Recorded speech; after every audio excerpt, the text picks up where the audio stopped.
मैं 14 साल की थी जब मेरे पिता का देहांत हो गया था। उसके बाद मेरी अम्मी ने मुझे बड़ा किया, ज़िंदगी में ऊंचा सोचने की और ये मानने की, इस बात पे खुद पे अपने पोटेंशियल पे यकीन करने की हिम्मत मुझे अपनी अम्मी से मिली। अम्मी को जो है कांस्टेंट सुनना पड़ता था, लौंडिया है क्या कर लोगी।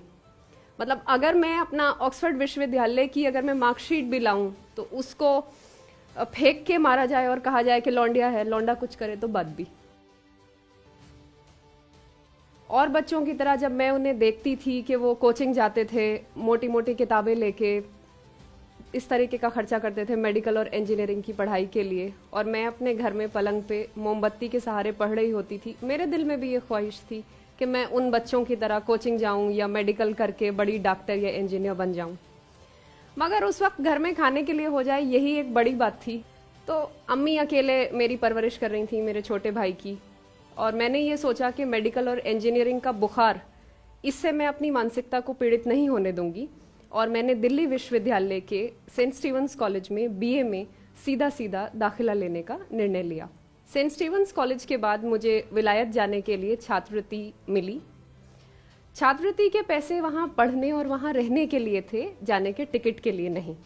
तो टिकट के पैसों का इंतजाम करने के लिए मैं खेतों में गई। वहाँ गेहूं की फसल कटी हुई थी, तो बहुत धूप हो रही थी, सख्त गर्मी थी, पसीना आ रहा था, और मैंने देखा कि चौधरी हरभजन जी, जिन्होंने मेरी परवरिश की है एक परिवार के सदस्य की तरह, वो खेतों में गेहूं काट रहे थे। तो मैंने उन्हें बताया कि दादा, मैं विलायत पढ़ने जा रही हूँ और हवाई जहाज में उड़ के जाऊंगी। उस वक्त मैं पेरिस जा रही थी, Paris school of international affairs, यानी पेरिस अंतर्राष्ट्रीय विश्वविद्यालय, सियोंस पो। तो उन्होंने मुझसे पूछा कि बिटिया पढ़ लिख के क्या। मैंने कहा कि विलायत में पढ़ूंगी, फिर पढ़ लिख के वापस आऊंगी यहाँ पे आप सबके पास। तो फिर मैं देखती रही उन्हें गेहूं काटते हुए। उनका पसीना जो है वो मिट्टी में, जमीन में मिल रहा था, और कमर जो थी वो नंगी थी, और ऐसे धोती पहन के वो कटाई कर रहे थे। कहीं ना कहीं मेरे जहन में ये ख्याल बार बार आता रहा जब मैं हवाई जहाज में बैठ के जा रही थी कि चौधरी दादा वहाँ खेतों में उसी तरीके से काम कर रहे होंगे, मैं यहाँ खूबसूरत एसी में हूँ। पेरिस से पढ़ने के बाद मुझको ऑक्सफोर्ड विश्वविद्यालय की स्कॉलरशिप मिल गई उसके कुछ समय बाद, और मैं ऑक्सफोर्ड विश्वविद्यालय चली गई। तो जब मैंने दुनिया देखी, मैंने देखा कितने कितने किस्म के अलग अलग रंगों के लोग हैं वहाँ, कैसी कैसी ज़बानें बोलते हैं, किस तरीके के बच्चे क्या स्टार्टअप्स में इंटरेस्टेड हैं, क्या दुनिया कितनी आगे है। इस चीज़ की गहन समझ मुझको ऑक्सफोर्ड विश्वविद्यालय ने दी। ऑक्सफोर्ड के बाद मैं संयुक्त राष्ट्र इंडोनेशिया में काम करने लगी, बोर्नियो में। संयुक्त राष्ट्र के बाद मैं न्यूयॉर्क सिटी चली गई, फाइनेंशियल डिस्ट्रिक्ट में काम करने। मेरा जो कमरा था वो 42वें माले पे था, वॉल स्ट्रीट जो एरिया है उसमें। तो 42वें माले पे, और जो उसकी जो दीवार थी वो शीशे की थी, और रात को टेम्परेचर -13 डिग्री हो रहा था और बर्फ पड़ रही थी। तो मैं अपने कमरे की खिड़की में खड़े होकर कॉफ़ी पी रही थी, ऐसे मेरी उंगलियां ऐसे कॉफ़ी के कप की तरफ थी, और नीचे अमेरिका की जो पीली टैक्सीज होती हैं वो जा रही थी, ऐसे मैं देख रही थी उन्हें, जैसे बिल्कुल माचिस की डिब्बियाँ होती हैं, और सामने एम्पायर स्टेट बिल्डिंग रंग बदल रही थी। तो उसमें इत्तेफाक से उस दिन वो लोग जो सेलिब्रेट कर रहे थे वो कई रंगों में उसको रखते हैं, तो उस दिन इत्तेफाक से वो रंग जो था वो केसरिया हरा था। तो मैं देख रही थी वो रंग बदलते हुए एम्पायर स्टेट बिल्डिंग को।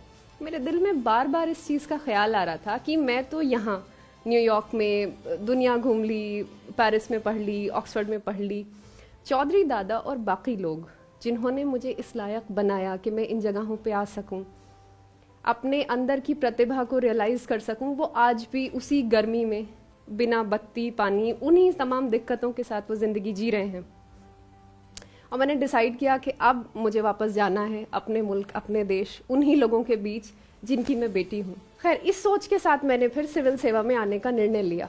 तो इससे दो चीजें तो साफ हो गई कि बेटियां सिर्फ सुरक्षा मांगने के लिए नहीं, बेटी सुरक्षा दे भी सकती है।